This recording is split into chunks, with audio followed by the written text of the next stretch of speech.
ಜನರ ಭೇದ ಮತಿ ಕೆಡಿಸಿರುವ ಸಾನಿಜ ಗುಣಿಗೆ ಮಣಿಯುವೆನು. ಸಾಧು ನಿಜ ಗುಣಿಗೆ ಮಣಿಯುವೆನು. ನಿಜವನ್ನರಿಸುವ ಶ್ರೀ ನಿಜ ಗುಣಿಯ ಗ್ರಂಥವನ್ನು ನಿಜವಾಗಿ ನಿಜದೊಳಗಿಸುವ ಸುಜನರಿಗೆ ನಿತ್ಯ ನಮಿಸುವೆನು. ಸುಜನರಿಗೆ ನಿತ್ಯ ನಮಿಸುವೆನು. ಬದ್ಧ ಜೀವರಿಗೆಲ್ಲ ಅದ್ವೈತ ಬೋಧಾದಿ ಸುಖರನ್ನಾಗಿ ಕೈದ ಶ್ರೀ ಜಗಸಿದ್ಧ ಸಿದ್ಧರುಡರಿಗೆ ನತನಪ್ಪೆ. ಸಿದ್ಧರುಡರಿಗೆ ನತನಪ್ಪೆ. ಬಾಳ ಬಲ ವೇದಾಂತಕ್ಕೆ ಸರಿ ಬಾಳ ಗರ್ಜನೆ ಕೇಳುವ ತನಕ ಬಾಳ ಮೂಗುತ್ತಲಿಪ್ಪಗೆ ಶಾಂತವೆಂಬುವ ನರಿಗಳು. ಬಾಳ ಶಕ್ತಿಯ ಸಿಂಹ ಗರ್ಜನೆ ಬಾಳ ಕೇಳಿದ ಬಳಿಕ ಕೂಗವು. ಬಾಳ ಕೇಳಲು ಬೇಕು ವೇದಾಂತೆಂಬ ಶಾಸ್ತ್ರವನ್ನು.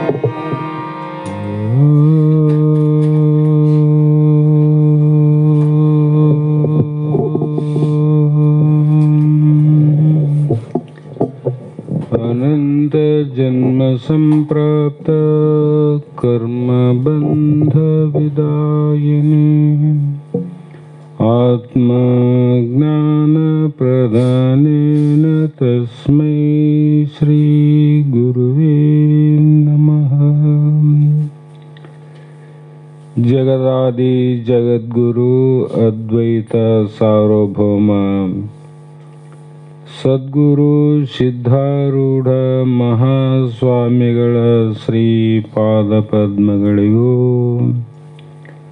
ಆರೂಢ ಜ್ಯೋತಿ ಸದ್ಗುರು ಶಿವಪುತ್ರ ಮಹಾಸ್ವಾಮಿಗಳ ಶ್ರೀಪಾದಗಳಿಗೂ ಶ್ರೋತ್ರಿಯ ಬ್ರಹ್ಮನಿಷ್ಠ ಬ್ರಹ್ಮಲೀನ ಸದ್ಗುರು ಬಸವಾನಂದರ ಚರಣ ಕಮಲಗಳಿಗೂ ಅನಂತ ದೀರ್ಘ ದಂಡ ಪ್ರಣಾಮಗಳನ್ನು ಸಮರ್ಪಿಸುತ್ತ ಸದ್ಗುರು ಸಿದ್ಧಲಿಂಗಪ್ಪ ತಾತ ಕಪಗಲ್ ಇವರನ್ನು ಮನದೋಳು ಪೂಜಿಸುತ್ತ ತಮ್ಮೆಲ್ಲರಿಗೂ ವಂದಿಸುತ್ತ ಇಂದಿನ ಆಧಾರದ ಗ್ರಂಥ ಶ್ರೀಮದ್ ಭಗವದ್ಗೀತಾ. ಈ ಗೀತೆಯ 1ನೇ ಅಧ್ಯಾಯದ 33ನೆಯ ಶ್ಲೋಕ ಇಂದಿನ ಆಧಾರದ ವಿಷಯವಾಗಿದ್ದು, ಹಿಂದೆ 32ನೇ ಶ್ಲೋಕದಲ್ಲಿ ಹೇ ಕೃಷ್ಣ, ನಾನು ಯುದ್ಧವನ್ನು ಮಾಡುವುದರಿಂದ ನನಗೆ ಜಯ ಆಗಲಿ ಅಂತ ಅಪೇಕ್ಷಿಸೋದು ಇಲ್ಲ, ನಾ ಗೆಲ್ಲಬೇಕು ಅಂತನೂ ಇಲ್ಲ. ರಾಜ್ಯ ಮತ್ತು ರಾಜ್ಯದ ಸುಖ ಭೋಗವನ್ನು ಕೂಡ ನಾ ಬಯಸುವುದಿಲ್ಲ. ಹೇ ಗೋವಿಂದ, ಇಂಥ ಅನಿತ್ಯವಾದ ರಾಜ್ಯ ಭೋಗದಿಂದ ನನಗೆ ಆಗುವ ಪ್ರಯೋಜನವೇನು? ಹಾಗಾಗಿ ಈ ಸುಖ ಭೋಗಗಳಿಂದ ಜೀವಂತ ಇರುವುದರಿಂದ ಏನು ಪ್ರಯೋಜನ, ಏನು ಲಾಭ? ಈ ಅನಿತ್ಯವಾದ ಸುಖಗಳಾವಲ್ಲ, ಆ ಸುಖ ಅಂದಾಗ ಮತ್ತೆ 5ಕ್ಕೆ ಹೋಗ್ಬೇಕು: ಶಬ್ದ, ಸ್ಪರ್ಶ, ರೂಪ, ರಸಗಂಧ.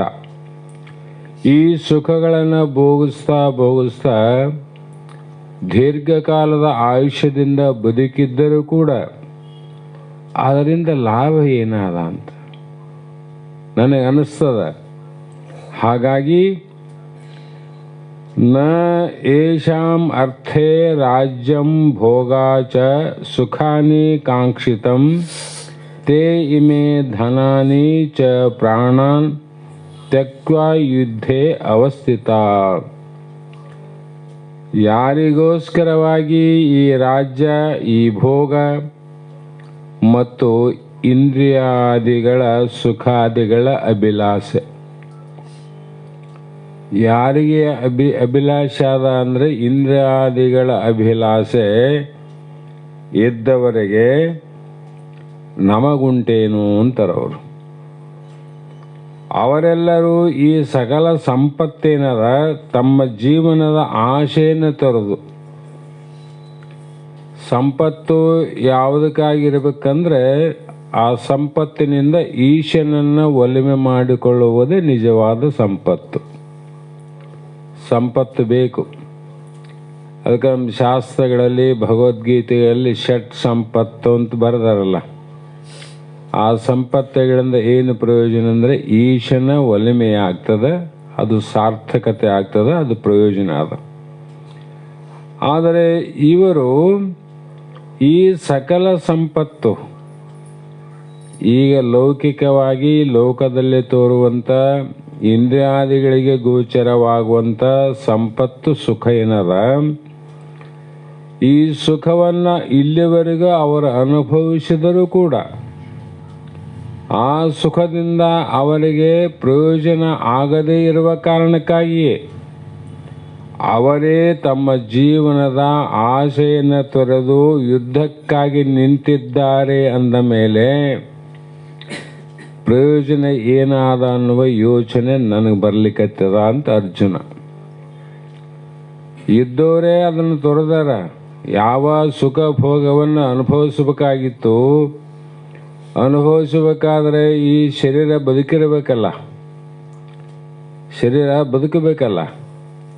ಇಂಥ ಶರೀರವನ್ನೇ ನಾಶ ಮಾಡಿಕೊಳ್ಳುವ ಯುದ್ಧಕ್ಕಾಗಿ ನಿಂತಿದ್ದಾರೆ ಅಂದರೆ ಅವರಿಗೆ ಆಗದ ಪ್ರಯೋಜನ ನನಗೆ ಹೇಗಾದೀತು? ಅವ್ರಿಗೆ ಆಗಿದ್ರೆ ಇದನ್ನು ಮಾಡ್ತಿದ್ದಿಲ್ಲ, ಅವ್ರು ಯುದ್ಧಕ್ಕೆ ಬರ್ತಿದ್ದಿಲ್ಲ, ಸುಖವಾಗಿರ್ತಿದ್ರು. ಹಾಗೆ ಆಚಾರ್ಯ ಪಿತರ ಪುತ್ರ ಚ ತಥಾ ಏವ ಪಿತಾಮಹ ಮಾತುಲ ಸ್ವಸುರ ಪೌತ್ರ ಶಾಲ್ಯ ತಥಾ ಸಂಬಂಧಿನಃ ಅಂತ ಈ ಶ್ಲೋಕದಲ್ಲಿ ಇಲ್ಲಿ ಯಾರಪ್ಪ ಅಂದ್ರೆ ವಿಚಾರ ಮಾಡಿದರೆ ಗುರುಗಳಾರ, ಪಿತಾ, ಮತ್ತು ಪಿತರ ಅಂದರೆ ದೊಡ್ಡಪ್ಪ, ಚಿಕ್ಕಪ್ಪ, ಮಕ್ಕಳು ಮತ್ತು ಅವರಂತೆಯೇ ಇನ್ನು ಉಳಿದ ತಾತ ಮುತ್ತಾದಗಳು, ಸೋದರ ಮಾವಂದಿರು, ಅಷ್ಟಲ್ಲದೆ ಮೊಮ್ಮಕ್ಕಳು, ಭಾವ ಮೈದುನರು, ಹೀಗೆ ಮತ್ತೆ ಇತರ ಅನೇಕ ಸಂಬಂಧಿಗಳು ಇಲ್ಲಿ ಇದ್ದಾರೆ. ಎಲ್ಲಿ? ರಣಭೂಮಿಯಲ್ಲಿ ಇದ್ದಾರೆ. ಇಂಥ ಸಮಯದಲ್ಲಿ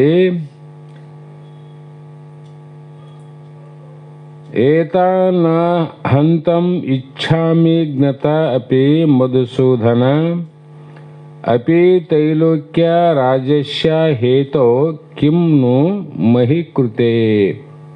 ಅಂದರೆ ಹೇ ಮಧುಸೂದನ, ನನ್ನನ್ನು ಯುದ್ಧ ಭೂಮಿಯಲ್ಲಿ ಕೊಂದರೂ ಸಹ, ನನ್ನ ಈ ರಣಭೂಮಿಯಲ್ಲಿ ಕೊಲ್ಲಲಿ, ಯಾರಾದರೂ ಕೊಲ್ಲಲಿ, ಮೂರು ಲೋಕದ ರಾಜ್ಯಗಳ ಪ್ರಾಪ್ತಿಗಾದರೂ ಕೂಡ ನಾನು ಇವರನ್ನು ಕೊಲ್ಲುವುದಿಲ್ಲ. ಅವರು ಬೇಕಾದ್ರೆ ನನ್ನ ಕೊಲ್ಲಲಿ, ನಾನು ಮಾತ್ರ ಇವರನ್ನು ಕೊಲ್ಲುವುದಿಲ್ಲ ಅಂತ. ಮೂರು ಲೋಕ ಅಂತ ಬರ್ತಾರಲ್ಲಿ, ಅದನ್ನು ಲಕ್ಷಾರ್ಥದಲ್ಲಿ ನಮ್ಮ ಶಾಸ್ತ್ರಕ್ಕೆ ತಗೊಂಡು ಹೋಗ್ಬೇಕು. ಅದಿರಲಿ, ಕೇಳಿ ಶಾಸ್ತ್ರ ಅಂದ ಮೇಲೆ ಈ ಭೂಮಂಡಲಕ್ಕಾಗಿ ಮತ್ತೆ ಹೇಳುವುದು ಏನಾದ ಅಂತ. ಏನು ಪ್ರಯೋಜನ ಇಲ್ಲದಾದ, ಪ್ರಯೋಜನ ಇದ್ದದ್ದು ಏನಿಲ್ಲ. ಆ ಕಾರಣ ನಿಹತ್ಯ ಧಾರ್ತಾರಾಷ್ಟ್ರನ್ ಕಾ ಪ್ರೀತಿ ಶಾತ್ ಜನಾರ್ದನ ಪಾಪಂ ಏವ ಆಶ್ರಯೇತ್ ಅಸ್ಮಾನ್ ಹತ್ವಾ ಹೇತಾನ್ ಅತತಾಯಿನ. ಹೇ ಜನಾರ್ದನ, ಇಲ್ಲಿ ಧೃತರಾಷ್ಟ್ರನ ಮಕ್ಕಳನ್ನು ಕೊಂದರೆ ನಮಗೆ ಸಂತೋಷವಾಗುವುದೇ? ನಾನು ನನ್ನ ತಂದೆಯ ಸಹೋದರರ ಮಕ್ಕಳೇ ಕೌರವರು, ಅವರನ್ನು ಕೊಂದರೆ ನಮಗೆ ಸಂತೋಷ ಆಗ್ತದೇನು? ಆಗುವುದೇ ಅಂದರೆ ಇಲ್ಲ. ಈ ದುಷ್ಕರ್ಮಗಳನ್ನು ಕೊಂದ ಪಕ್ಷದಲ್ಲಿ ನಮಗೇನು ಪ್ರಾಪ್ತಿ ಆಗ್ತದ ಅಂದರೆ ಪಾಪಾಂ ಏವ, ನಿನ್ನೆ ಆಗದಿಲ್ಲಿ ಪಾಪವೇ ಪ್ರಾಪ್ತಿಯಾಗುವುದು ವಿನಃ ಪುಣ್ಯ ಅಂತೂ ಬರೋದಿಲ್ಲ. ಈ ಪಾಪ ಪುಣ್ಯ ಅರ್ಜುನನಿಗೆ ಯಾಕೆ ಬಂತು ಅಂದರೆ ಪೂರ್ವದಿಂದಲೇ ಪುಣ್ಯಾತ್ಮರವರು, ಧರ್ಮವಂತರು ಅಂದರೆ ಪುಣ್ಯಾತ್ಮರು. ಆ ಪೂರ್ವಜನ್ಮದ ಸಂಸ್ಕಾರದ ಪುಣ್ಯ ಬಲ ಏನದ ಅದು ಇದ್ದವರಿಗೆ ಪಾಪವನ್ನು ಮಾಡೋದಕ್ಕೆ ಯೋಚನೆ ಬರ್ತಾವ. ಇಲ್ಲಿವರೆಗೂ ನಾವು ಪುಣ್ಯವನ್ನು ಪಾಲನೆ ಮಾಡಿ ಬಂದೀವಿ, ಧರ್ಮ ರಕ್ಷಕರಾಗಿ ಬಂದೀವಿ. ಈಗ ನಾವೇ ಪಾಪವನ್ನು ಮಾಡುವುದರಿಂದ ಆಗುವ ಲಾಭವೇನು ಅಂತ ಯೋಚನೆ ಮಾಡ್ತಾರೆ ನೋಡ್ರಿ. ಪಾಪಿಗಳು ಪಾಪವನ್ನು ಮಾಡೋಕ್ಕೆ ಯೋಚನೆ ಮಾಡೋಂಗಿಲ್ಲ, ಪುಣ್ಯ ಮಾಡೋಕ್ಕೆ ಯೋಚನೆ ಮಾಡ್ತಾರೆ ಅವರು. ನಾವು ಇಲ್ಲಿವರೆಗೂ ಇಂಥ ಪುಣ್ಯ ಕಾರ್ಯ ಮಾಡಿಲ್ಲ, ನಾವು ಮಾಡೋ ಕಾರ್ಯವೇ ಶ್ರೇಷ್ಠ ಅಂತ ಪಾಪವನ್ನೇ ಮಾಡುವರು ವಿನ ಪುಣ್ಯ ಮಾಡಬೇಕಾದ್ರೆ ಯೋಚನೆ ಮಾಡೋಂಗಿಲ್ಲ, ಪಾಪವನ್ನೇ ಮಾಡ್ತಾರೆ ಅವರು. ಯಾಕಂದರೆ ಪಾಪದ ಸಂಸ್ಕಾರ ಅಂತ. ಹಾಗಾಗಿ ಹೇ ಮಾಧವ, ನಮ್ಮ ಬಾಂಧವರೇ ಆದ ಧೃತರಾಷ್ಟ್ರನ ಮಕ್ಕಳನ್ನು ಕೊಲ್ಲಲು ನಾವು ಯೋಗ್ಯರಲ್ಲ. ಯಾಕೆಂದರೆ ನಮ್ಮ ಕುಟುಂಬವನ್ನೇ ನಾಶ ಮಾಡಿ ನಾವು ಹೇಗೆ ತಾನೇ ಸುಖವನ್ನು ಪಡೆಯಬಲ್ಲೆವು? ನಮ್ಮ ಕುಟುಂಬವನ್ನೇ ನಾವು ನಾಶ ಮಾಡಿ ನಾವು ಸುಖವನ್ನು ಅನುಭವಿಸೋಕ್ಕಾಗ್ತದೇನು? ಆಗೋದಿಲ್ಲಲ್ಲ. ಆ ಕಾರಣದಿಂದ ಯದ್ಯಪಿ ಏತೆ ನ ಪಶ್ಯಂತಿ ಲೋಭೋಪಚೇತಸ ಕುಲಕ್ಷಯಕೃತಂ ದೋಷಂ ಮಿತ್ರದ್ರೋಹೇ ಚ ಪಾತಕಂ. ಅಂದರೆ ಇಲ್ಲಿ ಆದಾಗ್ಯೂ ಕೂಡ ಲೋಭೋಪ ಅಂದರೆ ಲೋಭದಿಂದ ಹತಚೇತಸ ಅಂದರೆ ಭ್ರಷ್ಟ ಮನುಷ್ಯರಾಗಿರುವ ಈ ಜನರ ಕುಲವನ್ನೇ ನಾಶ ಮಾಡಿದ ದೋಷ ಏನದ, ಅದರ ಜೊತೆ ಮಿತ್ರರಿಗೆ ವಿರೋಧ ಎಸಗಿದ್ದರಿಂದ ಉಂಟಾಗುವ ಪಾಪ, ಇವನ್ನು ನ ಪಶ್ಯಂತಿ, ನೋಡುವುದೇ ಇಲ್ಲ. ಯಾವುದನ್ನು ನೋಡಬೇಕಾಗಿದೆ ಇಲ್ಲಿ? ಹಾಗಾಗಿ ಕಥಂ ನ ಜ್ಞೇಯಂ ಅಸ್ಮಾಭಿ ಪಾಪಾತ್ ಅಸ್ಮಾತ್ ನಿವರ್ತಿತುಂ ಕುಲಕ್ಷಯಕೃತಂ ದೋಷಂ ಪ್ರಪಶ್ಯದ್ಭಿ ಜನಾರ್ದನ. ಹೇ ಜನಾರ್ದನ, ಕುಲನಾಶಕ ಕೃತ್ಯದಿಂದ ಉಂಟಾದ ದೋಷವನ್ನು ತಿಳಿದುಕೊಂಡಿವಿ ನಾವೆಲ್ಲರೂ, ನಾವು ತಿಳಿದೋರಿವಿ. ಅಸ್ಮಾತ್, ಈ ಪಾಪದಿಂದ ನಾವು ಪಾರಾಗಬೇಕಾದ್ರೆ ಏಕೆ ವಿಚಾರಪರರಾಗಬಾರದು? ಅವರು ಮಾಡ್ತಾರಂತ ನಾವು ಮಾಡೋದ್ರಿಂದ ಏನು ಅವರಿಗೆ ನಮಗೆ ವ್ಯತ್ಯಾಸ ಇಲ್ಲ. ಇಲ್ಲಿ ಯಾಕೆ ವಿಚಾರ ಮಾಡಬಾರದು? ಇದಕ್ಕೆ ಈ ಮಾತು ಯಾಕೆ ಹೇಳ್ತಾರಂದ್ರೆ, ಲೋಭದಿಂದ ಭ್ರಷ್ಟಚಿತ್ತರಾದ ಈ ಜನರು, ಪಾಪಕ ಬಾಪಕೋನ ಎಂದರೆ ತಾತ ಹೇಳ್ತದ ಲೋಭ ಅಂತಿದ್ದ. ಪಾಪ ಯಾರಿಗೆ ಹುಟ್ಟ್ಯದ ಅಂದರೆ ಎಲ್ಲಿ ಲೋಭತ್ವ ಅದ, ಲೋಭಕ್ಕೆ ಹುಟ್ಟಿದ್ದೇ ಪಾಪ. ಯಾರಲ್ಲಿ ಲೋಭತ್ವ ಇಲ್ಲ ಅವರಲ್ಲಿ ಈ ಗುಣಗಳೇ ಬರೋದಿಲ್ಲ ಅಂತ. ಲೋಭತ್ವ ಪಾಪಕ್ಕೆ ಕಾರಣ ಆಗ್ತದೆ. ಈ ಕುಲದ ನಾಶದಿಂದ ಉಂಟಾದ ದೋಷವು ಮತ್ತು ಮಿತ್ರ ದ್ರೋಹದಲ್ಲಿ ಪಾಪವನ್ನು ಮಣಗಾಣದಿದ್ದಾಗ್ಯೂ ಹೋ ಜನಾರ್ದನ, ಈ ಕುಲದ ನಾಶದಿಂದ ಉಂಟಾಗುವ ದೋಷವನ್ನು ತಿಳಿದಿರುವವರು ನಾವು. ಈ ಪಾಪದಿಂದ ಮುಕ್ತರಾಗಲು ನಾವೇಕೆ ಈಗಲೇ ವಿಚಾರವನ್ನು ಮಾಡಬಾರದು? ವಿಚಾರಣೆ ಪರಮ ಔಷಧ. ಇನ್ನು ವಿಚಾರ ಮಾಡಕ್ಕೆ ಆಸ್ಪದ ಆದ, ಯಾಕೆ ಮಾಡಬಾರದು? ಅಲ್ಲಿಂದನೇ ಶುರುವಾಯ್ತು ನೋಡ್ರಿ. ಅದಕ್ಕೆ ಒಂದು ಮಾತು ಹೇಳ್ತಾರೆ ಮುಂದೆ, ಕುಲಕ್ಷಯೇ ಪ್ರಣಶ್ಯಂತಿ ಕುಲಧರ್ಮ ಸನಾತನ ಧರ್ಮೇ ನಷ್ಟೇ ಕುಲಂ ಕುತ್ಸಂ ಅಧರ್ಮ ಅಭಿಭವತಿ ಉತ. ಅಂದರೆ ಕುಲಕ್ಷಯೇ, ಈಗ ಯಾರ್ದು ಕುಲ ನಾಶ ಆಗ್ತದಂದ್ರೆ, ಯಾವ ಪಾಂಡವರ ಕುಲ ನಾಶ ಆದರೂ ನಮ್ಮದೇ, ಕೌರವರ ಕುಲ ನಾಶ ಆದರೂ ನಮ್ಮದೇ. ಇದು ಪರಂಪರಾಗತವಾದ ಕುಲಧರ್ಮಗಳು ಹಾಳಾಗಿ ಹೋಗ್ತಾವ, ನೀತಿ ಹಾಳಾಗ್ತದ, ಧರ್ಮಗಳಾವ, ಧರ್ಮ ಅರ್ಥ ಕಾಮ ಮೋಕ್ಷಗಳಾವ. ಇಷ್ಟಲ್ಲದೆ ಇಲ್ಲಿ ವರ್ಣ ಆಶ್ರಮ ಧರ್ಮಗಳಾವ. ಈ ಆಶ್ರಮ ಧರ್ಮಗಳು, ವರ್ಣ ಧರ್ಮಗಳು ನಿನ್ನೆ ಇವತ್ತು ಹುಟ್ಟಿದ ಧರ್ಮಗಳಲ್ಲ, ಸನಾತನ ಧರ್ಮ. ಅಂದರೆ ಪೂರ್ವ ಕಾಲದಿಂದ ನಡೆದು ಬಂದಂಥ ನೀತಿ ಧರ್ಮಗಳವು. ಅಲ್ಲಿ ಏನು ಹೇಳ್ತದಂದ್ರೆ, ಇಂಥ ಧರ್ಮದವನು ಇಂಥ ಆಶ್ರಮದವನು ಇದನ್ನು ಮಾಡಲೇಬೇಕು ಅಂತ. ಗೃಹಸ್ಥಾಶ್ರಮದವರಿಗೆ ದಾನ ಮಾಡ್ಬೇಕಂತ ಅದಿಲ್ಲ ಕಟ್ಟಪ್ಪಣೆ. ಉಳಿದವರಿಗೆ ಕ್ಷತ್ರಿಯ ಏನು ಮಾಡ್ಬೇಕಂತ ಅದ, ಧರ್ಮ ರಕ್ಷಣೆ ಮಾಡಬೇಕಾದ, ಯುದ್ಧ ಮಾಡಬೇಕಂತ. ಇನ್ನೂ ಕೂಡ ಕ್ಷತ್ರಿಯದಲ್ಲಿ ಎರಡು ಮುಖ್ಯವಾದ ಮಾತುಗಳವ.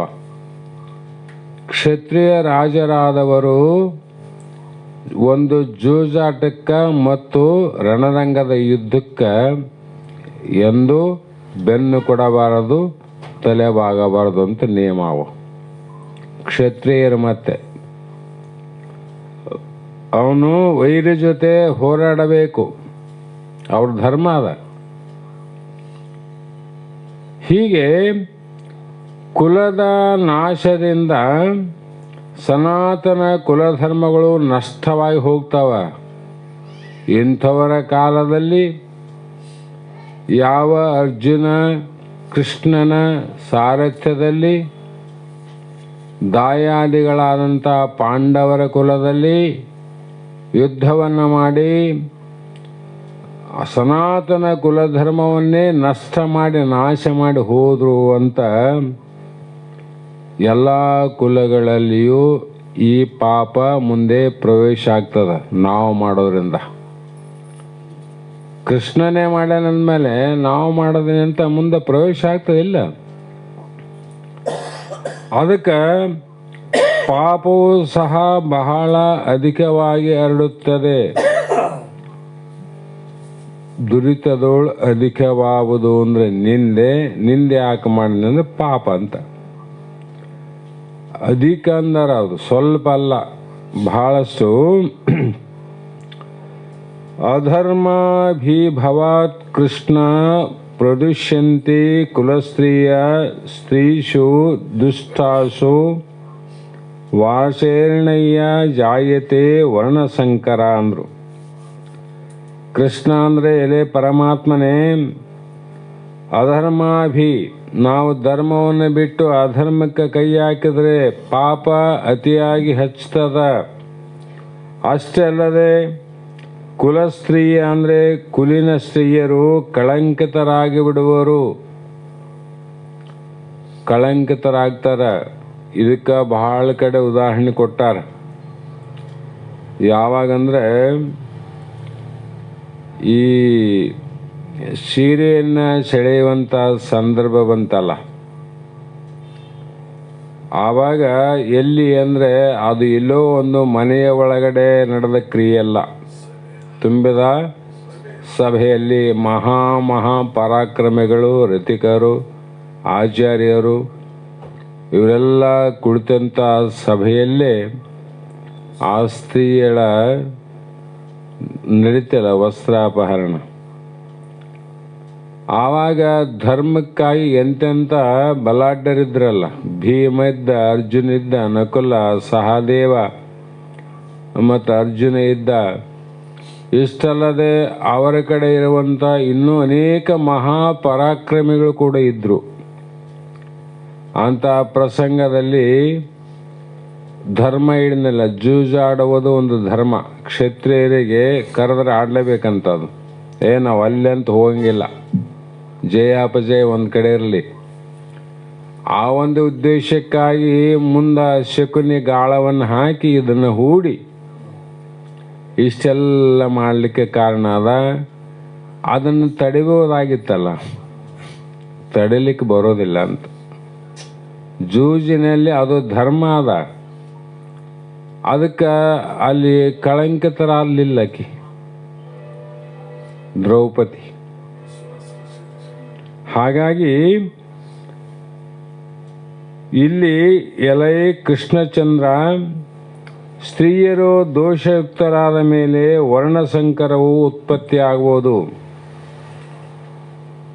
ಸ್ತ್ರೀಯರು ಕಲುಷಿತರಾದಾಗ ವರ್ಣಸಂಕರ ಉಂಟಾಗುವುದು. ಅಂದರೆ ವರ್ಣ ಆಶ್ರಮಗಳ ಧರ್ಮಗಳೇ ಸಂಕ್ರಮಣ ಆಗ್ತವೆ ನೋಡ್ರಿ. ಬ್ರಾಹ್ಮಣನ ಧರ್ಮ ಚಾಂಡಾಲ ಮಾಡಬಹುದು, ಚಾಂಡಾಲನ ಧರ್ಮ ಬ್ರಾಹ್ಮಣ ಮಾಡಬಹುದು. ಗೃಹಸ್ಥನ ಧರ್ಮ ವಾನಪ್ರಸ್ಥ, ವಾನಪ್ರಸ್ಥನ ಧರ್ಮ ಗೃಹಸ್ಥ. ಇವೆಲ್ಲವೂ ಕೂಡ ಧರ್ಮಗಳು, ನೀತಿಗಳು ಉಳಿಯೋದಿಲ್ಲ. ಆ ಕಾರಣಕ್ಕಾಗಿ ಸಂಕರ ಕುಲಜ್ಞಾನಂ ಚ ಕುಲಶ್ಯ ನರಕಾಯ ಏವ ಲುಪ್ತಪಿಂಡೋದಕ ಕ್ರಿಯಾ ಯೇಷಾಂ ಪಿತರ ಹಿ ಪತಂತಿ.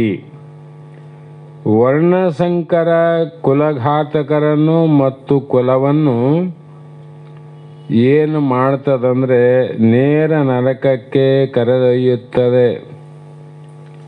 ಅವ್ರಿಗೇನು ಪ್ರಾಪ್ತಿ ಅಂದರೆ ನರಕವೇ ಪ್ರಾಪ್ತಿ. ಆ ಕಾರಣ ಲುಪ್ತಪುಂಡು ಶ್ರಾದ್ದ ದರ್ಪಣಾದಿಗಳ ಕ್ರಿಯೆಗಳಿಲ್ಲದೆ ಇವರ ಪಿತೃಗಳು ಪೂರ್ವಜರು ಸಹ ಅಧೋಗತಿ ಪಡೆಯುವರು. ಅಂದರೆ ನರಕಕ್ಕೆ ಹೋಗ್ತಾರೆ. ತರ್ಪಣಾದಿಗಳಿಂದ ವಂಚಿತರಾದ ಇವರ ಪಿತೃಗಳು ಸಹ ಅಧೋಗತಿಗೆ ಹೋಗುತ್ತಾರೆ ಅಂತ ಇಲ್ಲಿ ವರ್ಣ ಆಶ್ರಮ ಧರ್ಮಗಳನ್ನು, ನೀತಿಗಳನ್ನು ವಿಚಾರ ಮಾಡ್ತಾರೆ. ಯಾಕೆ ಮಾಡೋದಕ್ಕಿಂತ ಮೊದಲು ವಿಚಾರ ಮಾಡಿ ನೋಡೋಣ ಅಂತ. ಹಾಗಾಗಿ ಏತೈ ದೋಷೈ ಏತೈ ಕುಲಜ್ಞಾನಂ ವರ್ಣಸಂಕರ ಕಾರಕೈ ಉತ್ಸಾದ್ಯಂತೆ ಜಾತಿ ಧರ್ಮ ಕುಲಧರ್ಮ ಚ ಶಾಶ್ವತ. ಈ ವರ್ಣ ಸಂಕರಾಕಾರ ದೋಷಗಳಿಂದ ಕುಲಘಾತರಾದ ಸನಾತನ ಧರ್ಮ ಮತ್ತು ನಮ್ಮಲ್ಲಿ ಬಂದಂಥ ಸನಾತನ ಧರ್ಮ, ಜಾತಿ ಎನ್ನುವುದು ಇವತ್ತಿಂದ ಹುಟ್ಟಿಲ್ಲ. ಜಾತಿ ಎಂಬುವ ಮಾತಿಲ್ಲ ಸುಜ್ಞಾನ ಮಾರ್ಗದಿ. ಜಾತಿ ಎಂಬ ಮಾತು ಖ್ಯಾತ ಜೀವಿಗಳ ನಿರ್ಮಿತವಂದರು. ಸುಜ್ಞಾನ ಮಾರ್ಗದಲ್ಲಿ ಜಾತಿ ಇಲ್ಲ. ಆದರೂ ಕೂಡ ಇದು ಜಾತಿ ಯಾಕೆ ಬಂತು ಅಂದರೆ ಸುಜ್ಞಾನಿಗಳು ವಿಚಾರ ಮಾಡಿ ನಿರ್ಮಿತ ಮಾಡ್ಯಾರಂದರು. ಯಾಕಂದ್ರೆ ಈ ಪ್ರಪಂಚದಲ್ಲಿ ಸರಿಯಾಗಿ ಅವರಿಗೆ ಹೊಂದಾಣಿಕೆಯಿಂದ ನಡಿಬೇಕಾಗಿದ್ರೆ ಒಂದು ವ್ಯವಸ್ಥೆ ಬೇಕಾಗಿದೆ.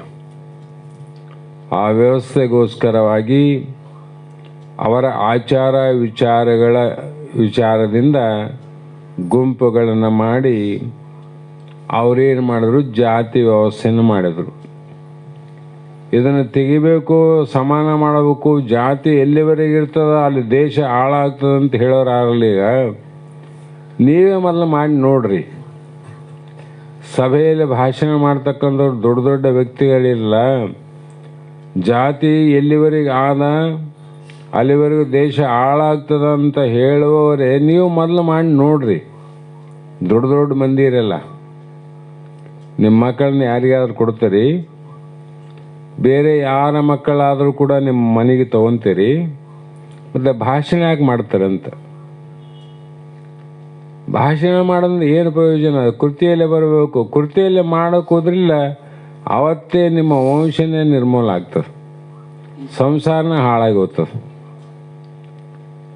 ಅಲ್ಲರಿ, ಬ್ರಾಹ್ಮಣರಲ್ಲಿ ಹಾಲು ತುಪ್ಪ ಮಜ್ಜಿಗೆ ಮೊಸರು ತಿನ್ನೋರಿಗೆ ಮಾಂಸ ಕಂಡ ತಿನ್ನೋನ ಜೊತೆ ಮಾಡಿದರೆ ಸಂಸಾರ ಹಾಳಾಗ್ತದೋ ಕೊಡ್ತದೋ? ಮತ್ತು ಒಂದು ಮಾಡಬೇಕು ಏನು ಮಾಡ್ತಿದ್ದು? ಒಂದು ಬರೀ ಬಾಯಲ್ಲಿ ಒಂದು ಮಾಡ್ತಿದ್ದು ಅಷ್ಟೇ. ನೀವು ಈಗೇನು ಇನ್ನೇ ಮೊನ್ನೆ ಬಂದವರು ನಾವು ಖ್ಯಾತಿ ಜೀವಿಗಳ ನಿರ್ಮಿತವಂದರು. ಈ ಜಾತಿ ವರ್ಣ ಆಶ್ರಮವನ್ನು ಪ್ರಸಿದ್ಧವಾದ ವಿಚಾರವಾದಿಗಳು ಕುಂತು ಅದನ್ನು ನಿರ್ಮಾಣ ಮಾಡಿದ್ದೇ ವಿನಃ ನಾವು ಮಾಡಿಕೊಂಡದ್ದಲ್ಲ. ಯಾಕೆ ಮಾಡಿದ್ರು ಅಂದರೆ ಲೋಕದ ಸುವ್ಯವಸ್ಥೆಗಾಗಿ ಮಾಡಿದ್ದು. ಅದು ವ್ಯವಸ್ಥೆಗಾಗಿ ಮಾಡಿದ್ದನ್ನು, ನಿರ್ಮಾಣ ಮಾಡಿದ್ದನ್ನು ನಮ್ಮಂಥ ಮೂರ್ಖರ ಕೈಯಲ್ಲಿ ಬಿದ್ದು ಅವ್ಯವಸ್ಥಿತವಾಗಿ ಜಗತ್ತಿನಲ್ಲಿ ಇವತ್ತು ಜಾತಿಯ ಹೊಡೆದಾಟ ಬಡಿದಾಟ ತಾಂಡಾಡ್ತದೆ.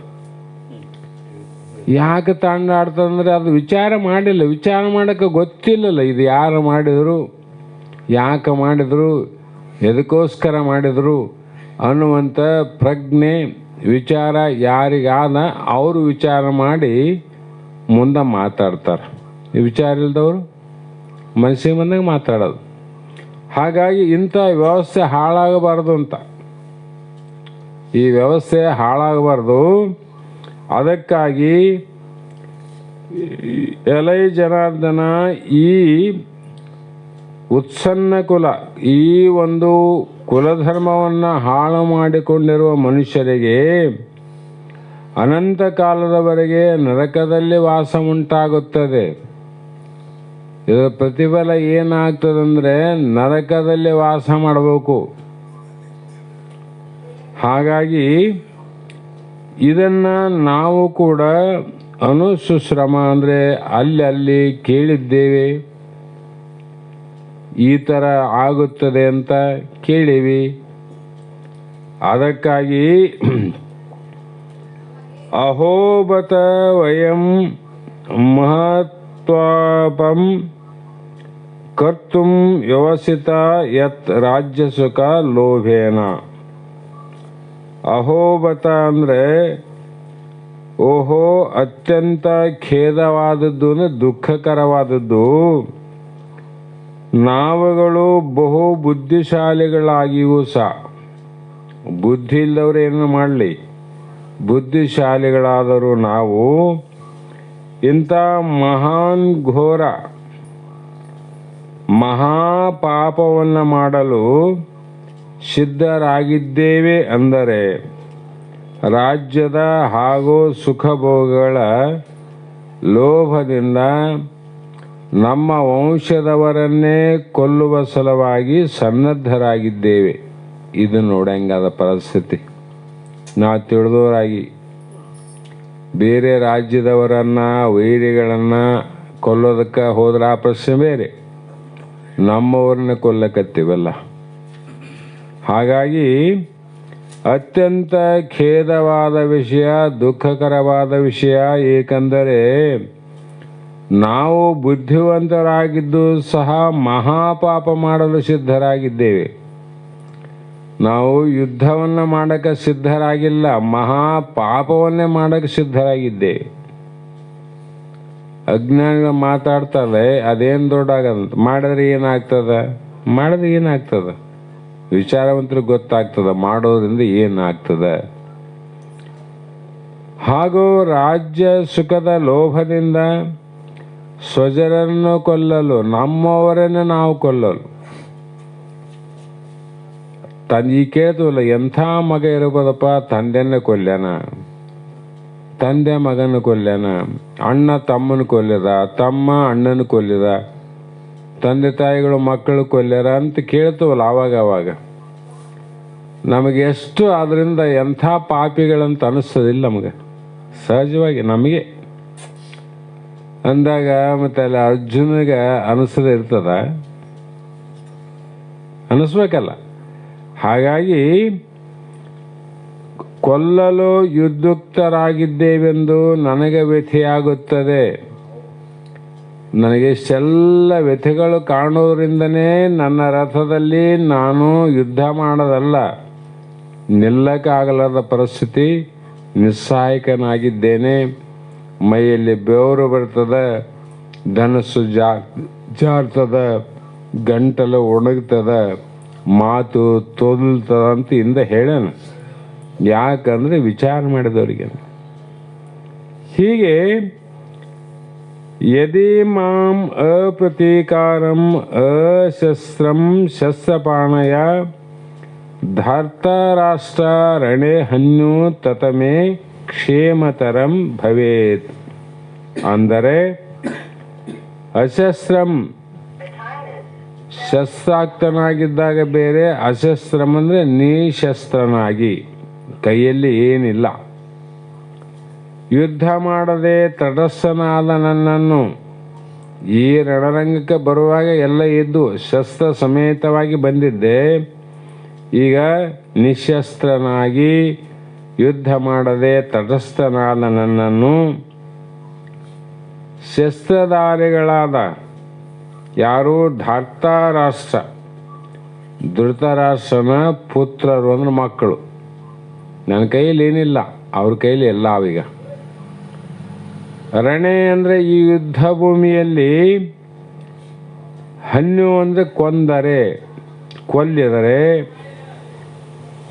ಅದು ಹಾಗೆ ಆಗುವುದು ಸಹ ನನಗೆ ಅಧಿಕ ಶ್ರೇಯಸ್ಸೇ ಆಗುವುದು. ಅಂದರೆ ಯುದ್ಧದಲ್ಲಿ ಕೊಂದು ಹಾಕಿದರೆ ಆ ಸಾವು ಸಹ ನನಗೆ ಅಧಿಕ ಶ್ರೇಯಸ್ಸು ಅಂದರು. ಸತ್ರ ಪರವಾಗಿಲ್ಲ, ನನಗೆ ಒಳ್ಳೆಯದಾಗ್ತದೆ. ಯಾಕಂದರೆ ಕೊಲ್ಲಿ ಪಾಪವನ್ನು ಅಧಿಕ ಮಾಡಿಕೊಳ್ಳೋದಕ್ಕಿಂತ ನಿಶಸ್ತ್ರನಾಗಿ ನಿಂತಂಥ ನನ್ನನ್ನು ಕೊಲ್ಲಿದರಾದರೆ, ಕೊಂದರೆ, ನಾನು ಸತ್ತರೆ ವೀರ ಸ್ವರ್ಗ ಪ್ರಾಪ್ತಿ ಆಗ್ತದೆ. ಮತ್ತು ಅದನ್ನು ಸ್ವರ್ಗಲೋಕವನ್ನು ಪ್ರಾಪ್ತಿ ಮಾಡಬೇಕಾದ್ರೆ ಏನೇನೋ ಮಾಡ್ಬೇಕಂತ ಶಾಸ್ತ್ರದಲ್ಲಿ ಸಾಮಾನ್ಯವಾಗಿಯೇ ಇಂಥ ಸರಳವಾದ ಕ್ರಿಯೆಯಿಂದ ನನಗೆ ಅಧಿಕ ಪುಣ್ಯದ ಫಲದಿಂದ ಪರ್ಯಾಯ ಲೋಕದ ಪ್ರಾಪ್ತಿ ಆಗ್ತಂದ್ರೆ ಅದನ್ನು ಬಿಟ್ಟು ಇದನ್ನು ಯಾಕೆ ಮಾಡಬೇಕು ಅಂತ ವಿಚಾರ. ನೋಡ್ರಿ, ಬಲ್ಲವರ ಮುಂದೆ ಎರಡು ಇಟ್ಟಾಗ ಅವರು ವಿಚಾರ ಮಾಡ್ತಾರೆ, ಯಾವುದು ಮಾಡುವುದು, ಯಾವುದು ಮಾಡಬಾರದು, ಮಾಡಿದರೆ ಆಗುವುದು ಏನು ಅನ್ನುವುದನ್ನು ಪೂರ್ವ ಅಪೂರ್ವ ವಿಚಾರ ಮಾಡಿನೇ ಕೈ ಹಾಕ್ತಾರೆ. ಮಾಡಿದ್ರೆ ನಡೀತದಪ್ಪ, ನಡೀತದ ಇಲ್ಲ ಅಂತಲ್ಲ, ಯುದ್ಧ ಮಾಡಿದ್ರೆ ನಡೆಯಂಗಿಲ್ಲ ನೀಗ. ಅದರ ಪಾಪವನ್ನು, ಪಾಪದ ಪರಿಣಾಮವನ್ನು ಅನುಭವಿಸ್ತಾರೆ ಯಾರು? ನಾವೇ ಅನುಭವಿಸೋಕಲ್ಲ. ಆ ಕಾರಣದಿಂದ ಆವಾಗ ಸಂಜಯ ಉವಾಚ ರಣರಂಗದಲ್ಲಿ ಏವಂ ಯುಕ್ತಾವ್ ಅರ್ಜುನ ಸಂಖ್ಯೆ ರಥೋಪಸ್ಥೆ ಉಪವಿಶತ್ ವಿಸೃಜ್ಯ ಸರಂ ಚಾಪಂ ಶೋಕ ಸಂವಿಘ್ನ ಮಾನಸ. ಅಂದರೆ ರಣರಂಗದಲ್ಲಿ ಶೋಕ ಸಂವಿಘ್ನ, ದುಃಖ ಮಾಡಕತ್ತಾನ ಅರ್ಜುನ.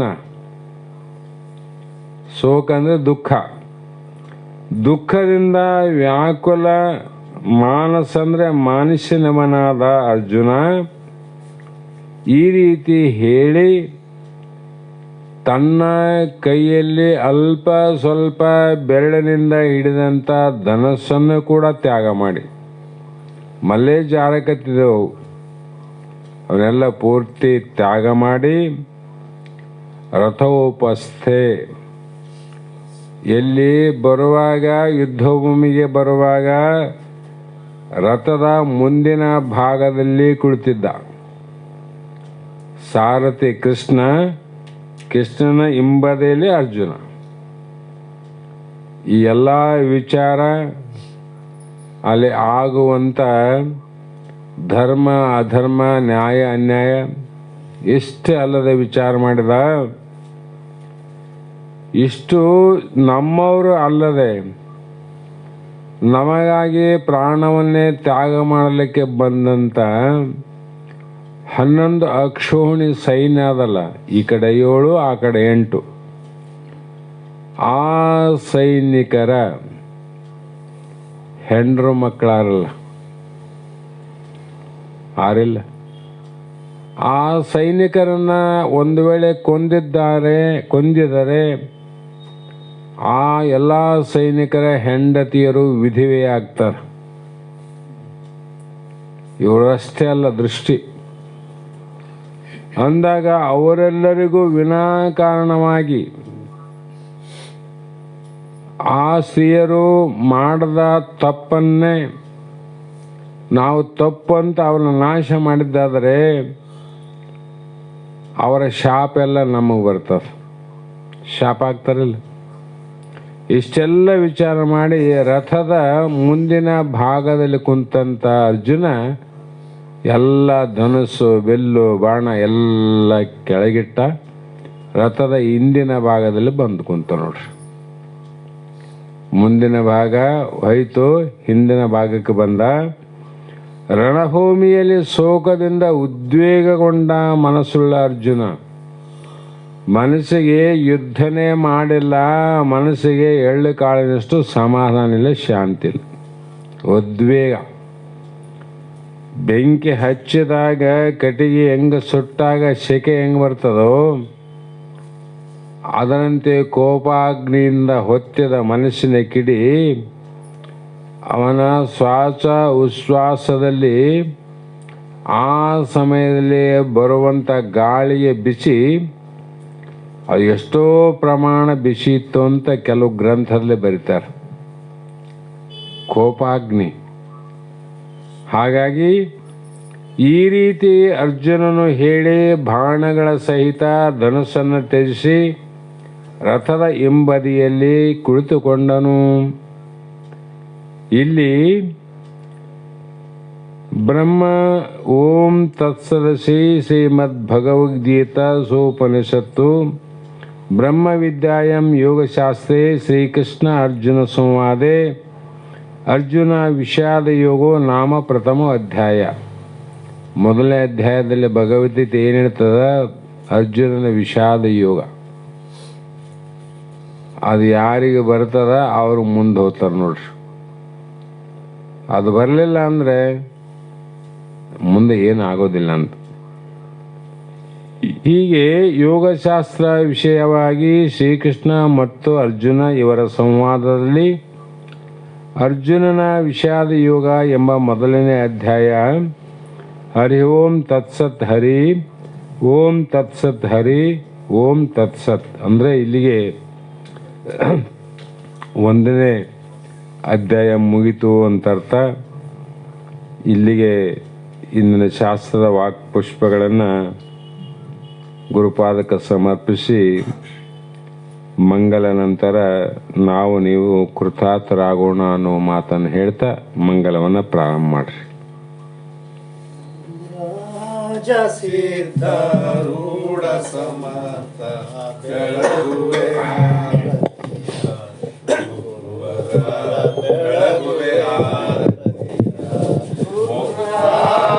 ಸಿದ್ಧಾರೂಢ ಸಮರ್ಥ ಬೆಳಗುವೆ ನಾರತಿಯ ಕೊಡುವರ ಬೆಳಗುವೆ ನಾರತಿಯ ಪ್ರೇಕ್ಷೆಗೆ ತತ್ವಂ ಪದದಾರ್ಥವ ಬೋಧಿಸಿದಿ ಗುರುವರ ಅರ್ಥವ ಬೋಧಿಸಿದಿ ಓಕ್ಷಾವಾನ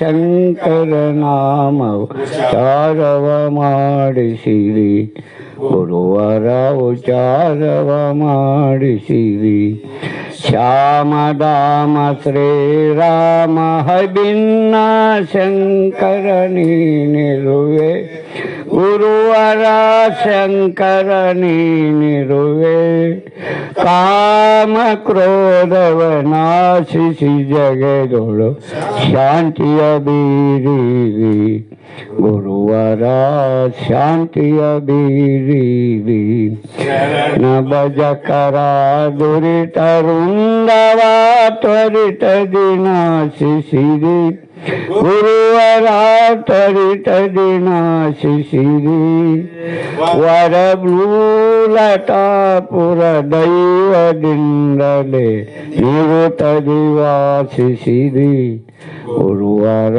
ಹರುಷದಿ ವಾಸಿಸಿರಿ ಗುರುರಾಜ ಸಿದ್ಧಾರೂಢ ಸಮರ್ಥ ಬೆಳಗುವೆ ನಾರತಿಯ ಗುರುವರ ಬೆಳಗುವೆ ನಾರತಿಯ ಚೈತನ್ಯಂ ಶಾಶ್ವತಂ ಶಾಂತಂ ವ್ಯೋಮಾತೀತಂ ನಿರಂಜನಂ ನಾದಬಿಂದುಕಲಾ ತಸ್ಮೈ ಶ್ರೀ ಗುರುವೇ ನಮಃ जगद्गुरु सिद्धारूढ़ स्वामी महाराज की जय सद्गुरु शिवपुत्र महाराज की जय सद्गुरु बसवानंद स्वामी महाराज की जय सद्गुरु अभिनव निजगुण महाराज की जय सकल साधु संत महाराज की जय जय मंगलम जय नमः।